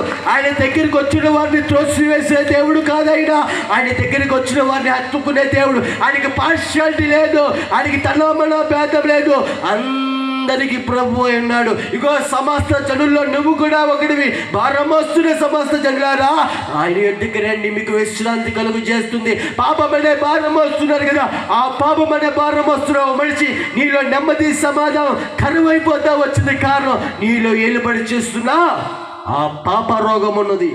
అయ్యో ఆయన పొందిన గాయముల చేత నీకు స్వస్థత. హృదయపూర్వకంగా దేవునితో తిరుగుతావా అని వినపడుతున్నాయి మాటలు. నా హృదయము ఏమండి ఏడుపొకటి తక్కువ. నిజం, నాలాంటి పాపిష్టి వాడి కోసం దేవుడు మరణించడం ఏంటి? నాలాంటి తాగుబోతుడి కోసం దేవుడు మరణించడం ఏంటి? నాలాంటి గంజేవాడితో కోసం దేవుడు మరణించడం ఏంటి? నాలాంటి వ్యభిచార బంధకాల్లో జాగ్రత్తగా పాపం చేసేవాడి కోసం మరణించడం ఏంటి? నాకు రావాల్సిన శిక్ష యావత్తు యేసుప్రభువు వారు భరించడం ఏంటి అనే ఆలోచన ఎంతగానో దేవుడికి దగ్గర చేయడం మొదలవుతుంది. ప్రియ దేవుడి జనాంగమా, ఏమండి యేసుప్రభువు వారికి త్యాగం ముందు చూశారు. యేసుప్రభువు వారు ఉదయం 9 గంటలకు సిలువేయబడ్డారు, మధ్యాహ్నం 2 వరకు సిలువ మీదే వేలాడుతూ ఉన్నారయ్యా అనే వాక్యం వినపడుతుంటే ఏమొచ్చిందో తెలుసా ఆలోచన? ఫ్యాన్ కింద ఆరాధన పూట చైర్లో 3 గంటలు కూర్చోడానికి అల్లల్లాడిపోతూ ఎప్పుడెప్పుడైపోతారా బాబు అని టైం చూసుకొని 100 సార్లు దైవజనుల మొహం చూసే నేను ఫ్యాన్ కింద చైర్లో కూర్చోడానికి అల్లల్లాడిపోతుంటే ఆ ఎండలో శరీరం అంతా దున్నబడుతూ ఉండు, ఎక్కడ ఖాళీ లేకుండా పొలం దున్నినట్టు యేసుప్రభువు వారి శరీరం అంతా దున్ని మొహం మీద ఉమ్మేపించుకొని తలకి ముళ్ళ కిరీటాన్ని గుచ్చి ఇంతంత ముళ్ళు ఆ లోతుకి వెళుతూ ఉంటే కాళ్ళకి చేతులకి మేకులు కొట్టించుకొని ఆకాశానికి భూమికి మధ్యలో సిలువ మీద వేలాడుతుంటే ఎలా భరించావు ప్రభు నాలాంటి పాపిష్టి వాడి కోసం? నేనేమో చైర్లో కూర్చొని కళ్ళల్లాడిపోతూ తిరిగేస్తున్నాను అటు ఇటు, ఎప్పుడెప్పుడైపోద్దా అనుకున్నాను. ఒక క్రమం లేదు. నేను అసలు 10ంటికి అయితే 11:30 పని ఆఖరికి వచ్చే వ్యక్తిని, ఆ వచ్చి నేను సరిగ్గా కుదురుగా కూర్చున్నానంటే ఫోన్లు ఒప్పుకుంటూ ఇష్టానుసారంగా జీవించే వ్యక్తిని నువ్వు నాలాంటి పాపిష్టి వాడి కోసం మరణించావా? దేవుడి సన్నిధికి వస్తూ వేషధారణతో దేవుడి సన్నిధికి వస్తూ నటించేవాడుగా నేను జీవించానే అని అనుకుంటున్నప్పుడు దైవజనులలో దేవుడు మాటలు పడుతున్నాయి. ఇదిగో మన మాట మన తలంబకు రాగములు సమస్య ఎరిగిన శక్తిమంతుడు ఆయన హృదయ రహస్యాలు ఎరిగిన దేవుడు. నీ యొక్క రహస్యాలు పాపక్రియలు మనుషులకు తెలిస్తే నీ మొహం మీద ఉమ్మేస్తారేమో కానీ ఆయన ఉమ్మేసే దేవుడు కాదు. నీ గురించి ఆయన మొహం మీద ఉమ్మేపించుకున్న దేవుడు. ఆయన నిన్ను బాగు చేస్తాడు.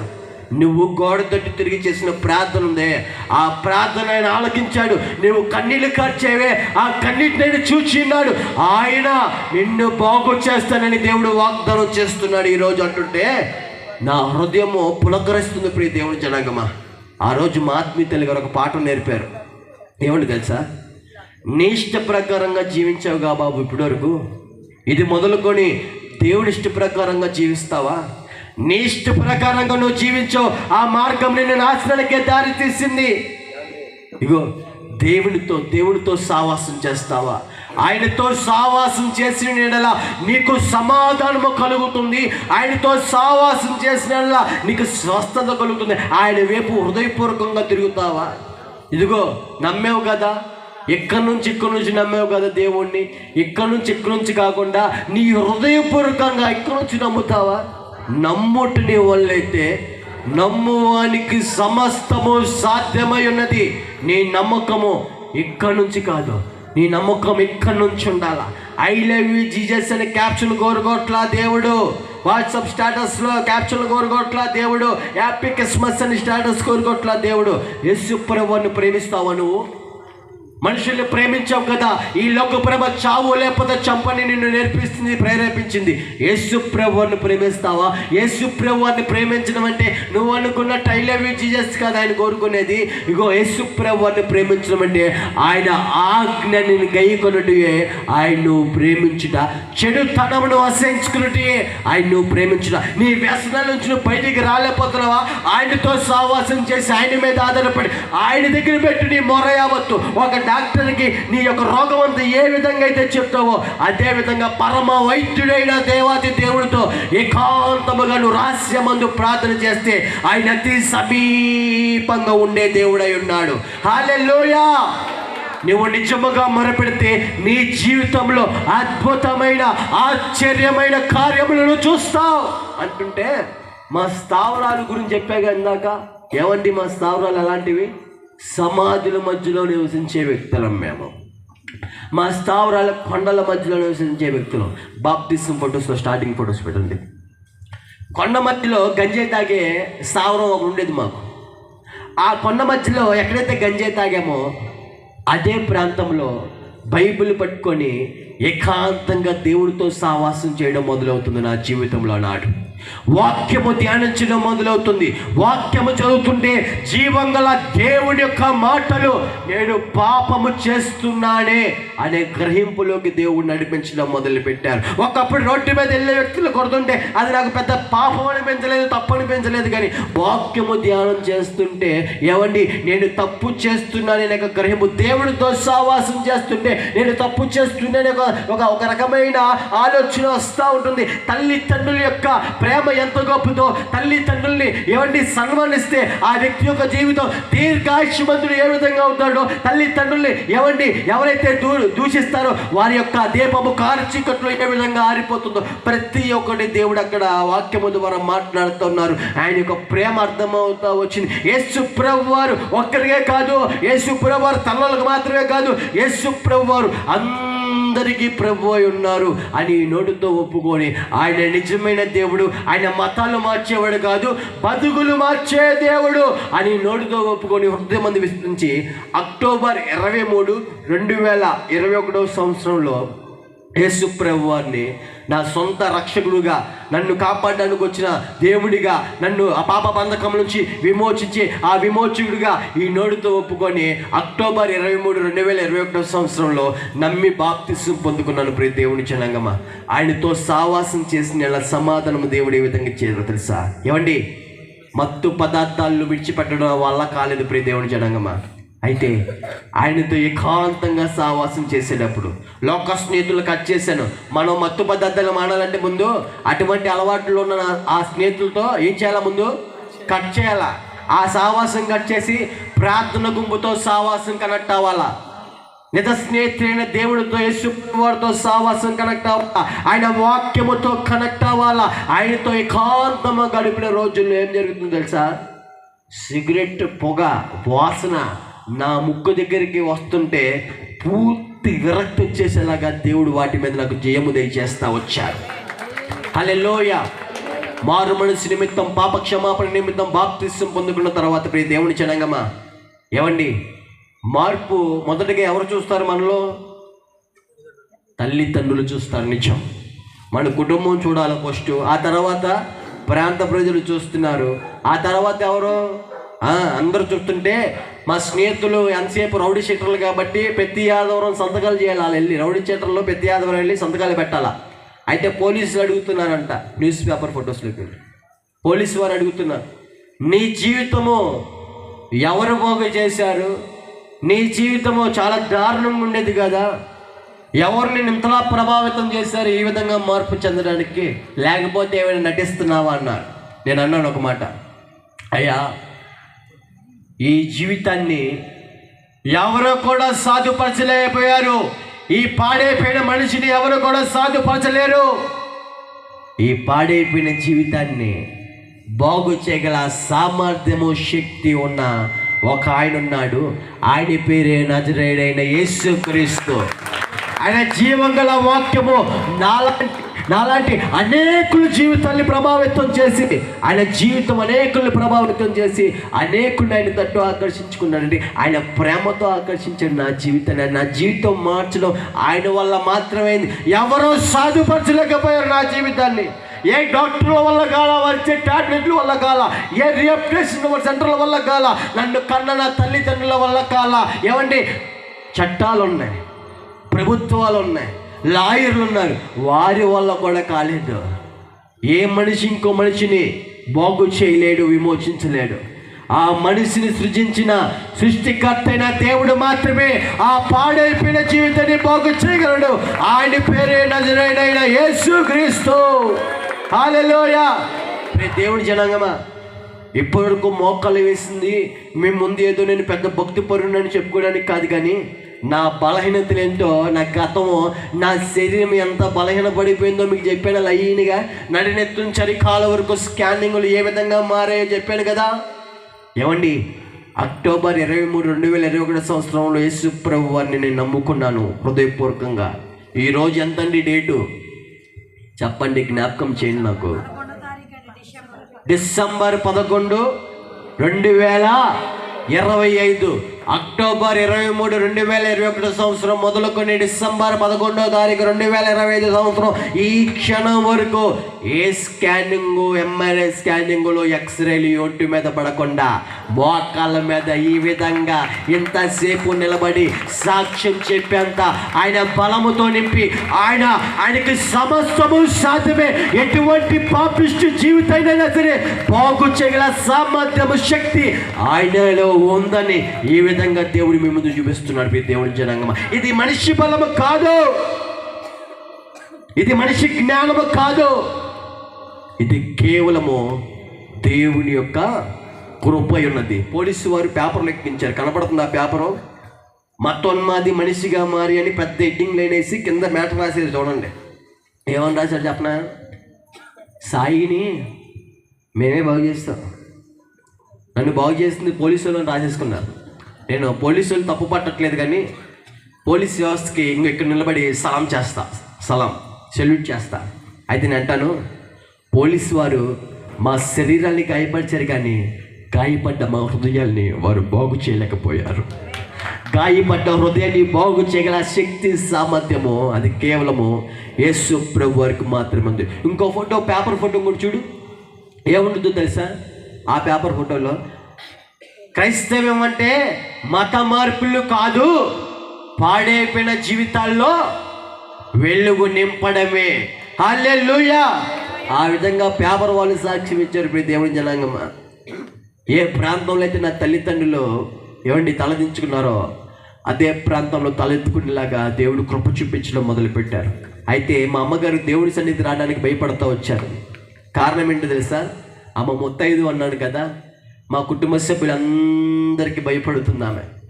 అంటున్నారు ఒకరోజు, అమ్మా దేవుని మందిరానికి రావచ్చు కదే అంటే, అరే నీ జీవితం యేసు ప్రభువు బాగు చేశారని నేను ఖచ్చితంగా ఒప్పుకుంటాను, కానీ నీతో పాటు మందిరానికి రావాలంటే మన చుట్టాలు ఏమనుకుంటారో, మన బంధుప్రియులు ఏమనుకుంటారో, మన వంశప్రియులు ఏమనుకుంటారో నాయన అంటున్నారు.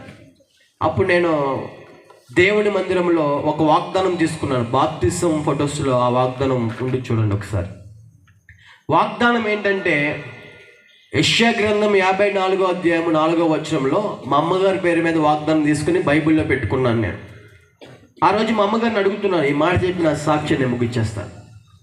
ఏమన్నానంటే, నాతో పాటు దేవుని మందిరానికి రావచ్చు కదమ్మా, నీ కొడుకు జీవితం ఏ విధంగా దేవుడు బాగు చేశారో తెలుసు కదంటే, అప్పుడు అమ్మంటుంది, భయం వేస్తుందయ్యా, నాకు సిగ్గేస్తుంది, మన వాళ్ళు ఏమనుకుంటారో సిగ్గేస్తుంది అన్నారు. ఆ హృదయంలో ఉన్న మాటలు నాకైతే తెలివి ప్రియ దేవుని జనాంగమా, కానీ హృదయంతరంగా ఎదిగిన దేవుడు సమాధానం ఇచ్చారు. ఏమన్నా తెలుసా? అక్కడ వాగ్దానం కనపడుతుందా? యెషయా గ్రంథం 54వ అధ్యాయం బాప్తిసం ఫొటోస్లో ఉంటాయి. 4వ వచనంలో, భయపడకము, సిగ్గుపడకము, నీవు అవమానము తలంచుకుము అని మా అమ్మగారి పేరట దేవుడు వాగ్దానం ఇచ్చిన్నారు. ఏమనుందండి? భయపడకము, సిగ్గుపడకము, అవమానం తలంచుకము.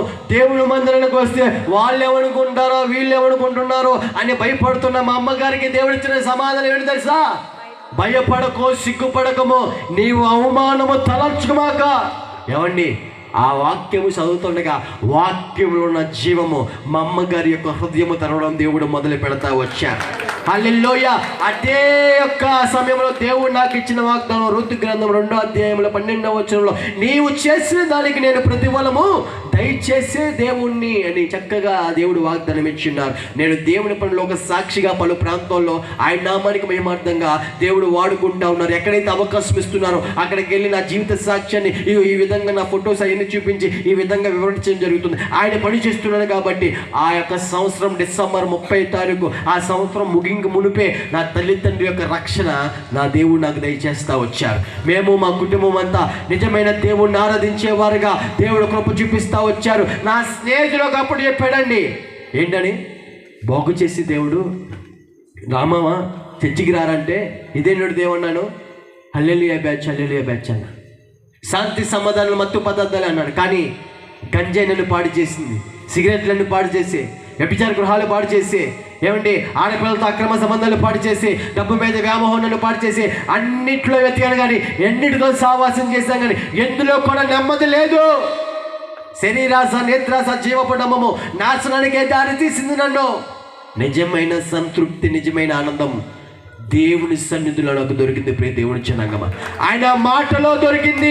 ఆయన మాటలో ఆశీర్వాదం ఉంది, ఆయన మాటలో ఆరోగ్యం ఉంది. ఆయన జీవంగల మాటలు మరణ ఛాయలో ఉన్న నా జీవితాన్ని ఏమండి ఆయన మార్గంలో స్థిరంగా ఉంచారు. ఈరోజు దేవాతి దేవుడు మీ హృదయం అనే తలుపు దగ్గర తడుతున్నాడు. ఈ ప్రాంతంలో మనతో దైవజనులు మాట్లాడుతుంటే మనం అనుకుంటాం వారు మాట్లాడుతున్నారు అనుకున్నాం, కానీ కాదండి, దైవజనుల ద్వారా దేవుడు మనతో మాట్లాడతారు. పాడైపోతూ ఉంటుండగా చిన్నప్పుడు నశించిపోతుంటే క్రైస్తవుల ద్వారా దేవుడు మాట్లాడాడు, వినిపించుకోవాలా. యవ్వన ప్రాయంలో పాడైపోతుంటే మార్పు చెందిన స్నేహితుడితో మాట్లాడాడు, ఆ తర్వాత దైవజనులతో మాట్లాడారు, వినిపించుకోవాలని. ప్రియ దేవుని జనాంగమా, మనం అనుకుంటాం క్రైస్తవులు మాట్లాడుతున్నారు, విశ్వాసులు మాట్లాడుతున్నారు, లేకపోతే దైవజనులు మాట్లాడుతారు అనుకుంటాం, కానీ కాదు. వారిని ప్రేరేపిస్తున్న దేవుడు వారి ద్వారా మనతో డైరెక్ట్గా మాట్లాడుతున్నారు. హల్లెలూయా. ప్రతిసారి పాడైపోతున్న నీ దగ్గరికి వచ్చి హృదయం అనే తలుపు దగ్గర నిలబడి తట్టుతున్నారు. ఎందుకో తెలుసా? హృదయపూర్వకంగా దేవుడిని తట్టు తిరిగితే నీ యొక్క జీవితాన్ని కూడా ఆయన బాగు చేయగలని చెప్పడానికి మాత్రమే. హల్లెలూయా.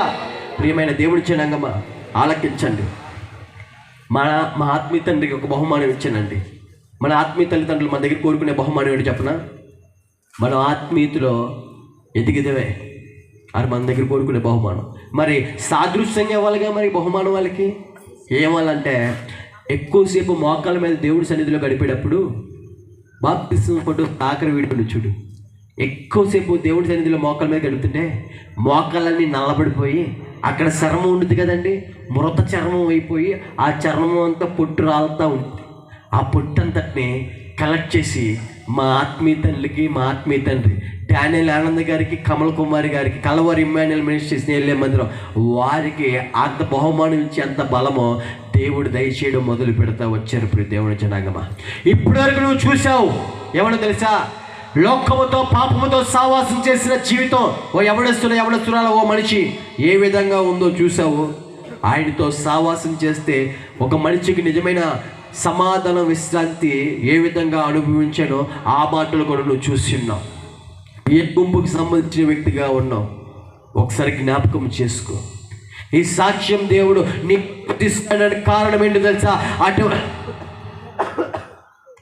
అటువంటి పాపిష్టి జీవితాన్ని మార్చిన నేను పాప బంధకంలో మునిగిపోతున్న నిన్ను కూడా విమోచించడానికి సిద్ధంగా ఉన్నానని ఈ సాక్ష్యం ద్వారా నీ హృదయం అనే తలుపు దగ్గర నిలబడి తట్టుతున్నాడు. ప్రియ మనిషి, నువ్వు ఎవరమైనా సరే, నువ్వు ఎక్కడ మూల నుండి నిలబడి నుంచిని వింటున్నా సరే, ఈ మాటలు, ఈ సాక్ష్యం నీ కొరకే.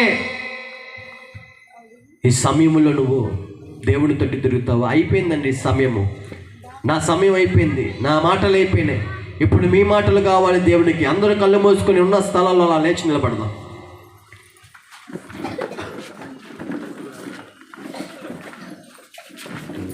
అందరూ ఇప్పటి వరకు ఒక సాక్ష్యాన్ని విని ఉన్నారు. ఒక మనిషి దేవుడితో కాకుండా లోకముతో సావాసం చేస్తే, పాపముతో సావాసం చేస్తే ఏ విధంగా నష్టపోయాడో మీరు చూస్తున్నారు. ఆ నాశనం అయిపోయిన జీవితాన్ని దేవుడు ఏ విధంగా బాగు చేస్తున్నారో మీరు చూస్తున్నారు. ప్రియ దేవుడి జనాంగమా, ఒక మనిషి ఆయనతో జీవించినప్పుడే ఒక నిజమైన జీవితము, ఆ కృప తలుచుకున్నప్పుడే శ్రమలు అనిపించదు. ప్రియ దేవుడి జనాంగమా, అడుగుతావు ఈరోజు దేవుణ్ణి, అయ్యా నా హృదయం అనే తలుపు తెరిచాను బాబు, రండి నా హృదయంలోనికి రండి, నా జీవితాన్ని బాగు చేయండి. పాడైపోయిన వ్యక్తిగా ఉన్నా, నష్టపడిపోయిన వ్యక్తిగా ఉన్నా, పాపమనే భారం మోయలేకపోతున్నాడు ప్రభువా, అయ్యా నా పాప భారాన్ని తొలగించవా, మీ పరిశుద్ధమైన రక్తాన్ని నా మీద ప్రోక్షించండి అయ్యా అని అడుగుతావు. ప్రియ మనిషి, నువ్వు ఎవరైనా సరే ఆయనకి తనమన భేదం లేదు. ఆయన దగ్గరకు వచ్చిన వారిని త్రోసివేసే దేవుడు కాదు. ఆనాడు నా స్నేహితుడు చెప్తున్నా, నాకు అర్థం కాలేదు కానీ రుచి చూచాక అర్థమైంది ఆయన ఎంతో ఉత్తముడు. ఆ రుచి నువ్వు కూడా చూడాలని దేవుడు కోరుకుంటున్నాడు. నువ్వు నశించిపోవడం ఆయన చిత్తము కాదు, అందరూ మారు మనసు పొందుకోవాలనే దేవుడి చిత్తము. అందరిలో నువ్వు కూడా ఒక్కడవై ఉన్నావు. ప్రియ మనిషి, నువ్వు అపవాది సంబంధం కాదు, నువ్వు దేవుడి సంబంధమే. దేవుడిని నిన్ను సృజించాడు, ఆయన స్వరూపమందు నిన్ను సృజించున్నాడు, ఆయన పోలిక చెప్పు నిన్ను సృజించున్నాడు. ప్రియ దేవుడి మనిషి, నువ్వు అపవాది బంధకంలో ఉన్నావు, ఆయన చిత్తము కాదు. ఈరోజు నీ హృదయపూర్వకంగా దేవుడి తట్టు తిరుగు, హృదయపూర్వకంగా దేవుడి తట్టు తిరుగు. అయ్యా నీతో నిన్ను జీవిస్తానయ్యా, నేను నీతో జీవిస్తానేసయ్యా అని అడుగుతావా? మనకందరికి వచ్చిన ఈ యొక్క పాట మన నోటి ద్వారా పాడుకుందాం. దేవుడి నామను హృదయపూర్వకంగా స్తుతిద్దాం. ఆనాడు గతంలో పెదాలతో స్తుతించే వరకు నా జీవితంలో నెమ్మది లేదు. ఏమండి, పూర్ణాత్మతో పూర్ణానందంతో ఆయనతో ఆయన మీద ఆధారపడుతూ ఏమండి ఆయన మయంపరుస్తూ ఆయన ఆరాధన చేస్తున్నప్పుడు నూతనమైన బలముతో ఆయన అభిషేకించడం మొదలు పెడతా వచ్చారు. ఈ బలము ఇప్పటి వరకు చూపిస్తున్న బలము ఆయన దయచేసిందే, ఆ బలము నీకు కూడా దయచేసి నడిచిస్తున్నాడు. ఇగో నువ్వు ఎప్పుడైతే బలహీనుడో అప్పుడే బలవంతుడని దేవుడు అంటున్నాడు. ఈరోజు అడుగుతావు ప్రియ మనిషి, వయసుతో సంబంధం లేదు ఇక్కడ. దేవుడు ప్రతి ఒక్కరిని దర్శించడానికి సిద్ధంగా ఉన్న సమయం ఇది. యేసయ్యా నీతో జీవించగానే మా బ్రతుకుగా మార్చావులే. యేసయ్యా నీతో జీవించగానే మా బ్రతుకుగా